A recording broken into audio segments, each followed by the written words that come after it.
You think you buy things because you like them. But what if everything you own is actually a conversation you're having with everyone around you? What if the real economy isn't about products at all? It's about status.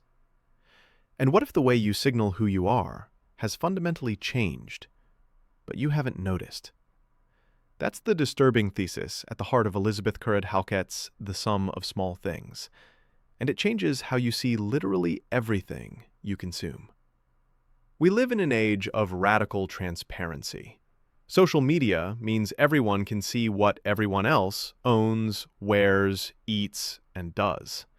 The old status markers, the obvious ones like luxury cars or designer handbags, they're democratized now. Anyone can buy them. So the game has shifted. Today's status isn't about having expensive things, it's about having the right things. It's about taste, authenticity, knowledge, and, most importantly, it's about what you don't consume. Currid-Halkett argues we've entered an era of inconspicuous consumption, where real status comes from subtle signals that only the people in your tribe will understand. And if you think you're above this game, you're probably playing it harder than anyone. Let's rewind. For centuries, status was about visibility. The wealthy wore silk, they wore gold, they built mansions on hills. The message was simple. I have money, therefore I matter. But something changed. As wealth became more accessible, the old signals stopped working. A luxury watch might be real or fake. Designer labels are counterfeited. Luxury goods are available to almost anyone with a credit card. The system broke. So the upper class did what they always do.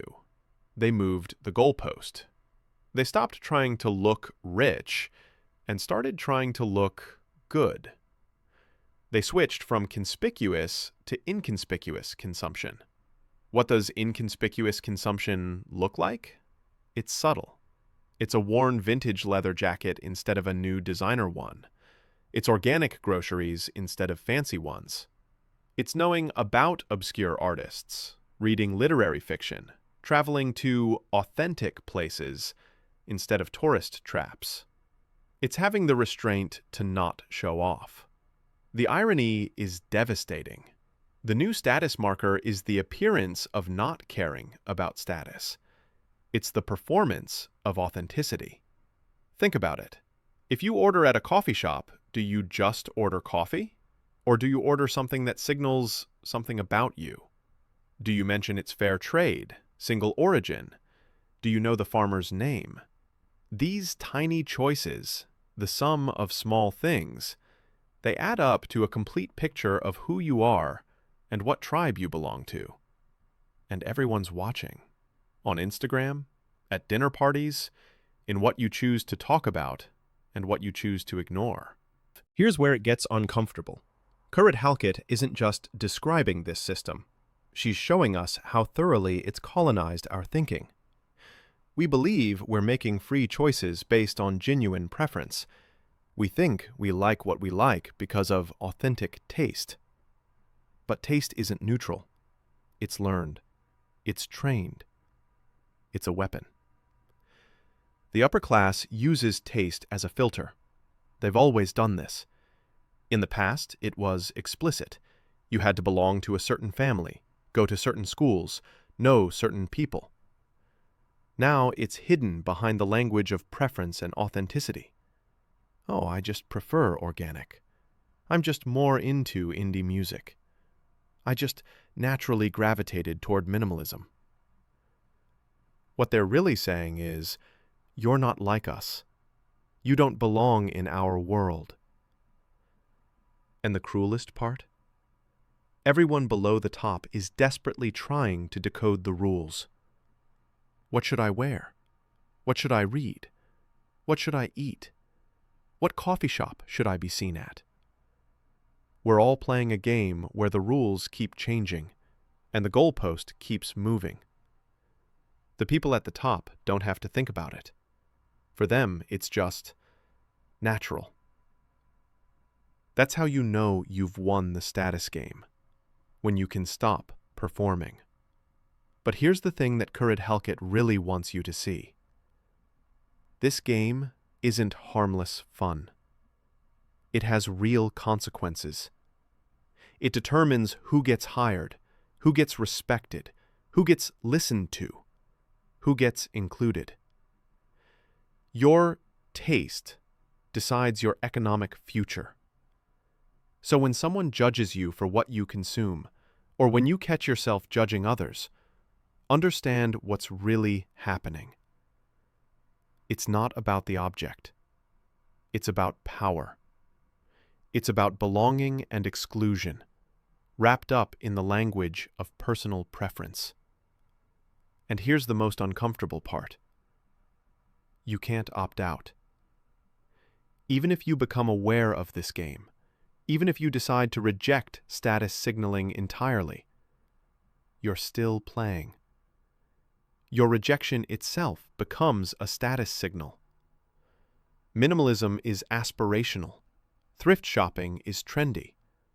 Rejecting consumer culture is a consumer choice.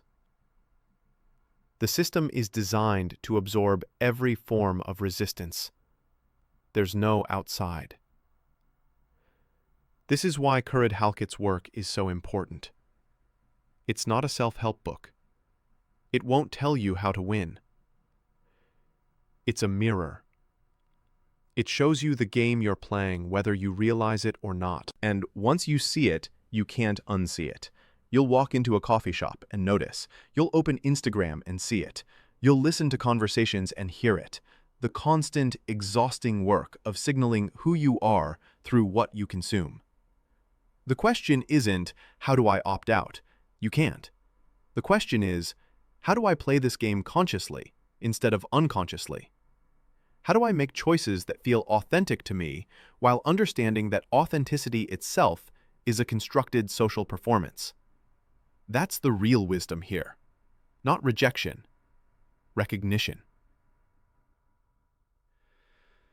Chapter The Sum of Small Things is ultimately about waking up to the architecture of your own life. It's about understanding that the smallest choices, what you wear, what you read, what you say you like, what you pretend not to care about, they're never really small. They're declarations.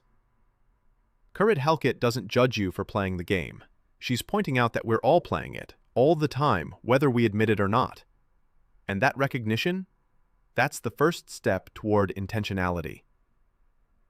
So, the next time you buy something, notice. Ask yourself, am I buying this because I genuinely want it, or because of what it says about me? And then ask yourself, is there even a difference? Because in the end, maybe there isn't. Maybe we are the sum of our small things. And maybe that's not a bug. Maybe it's just the human condition. We signal, we belong, we consume our way into identity. The only question is whether you're doing it on purpose or by accident.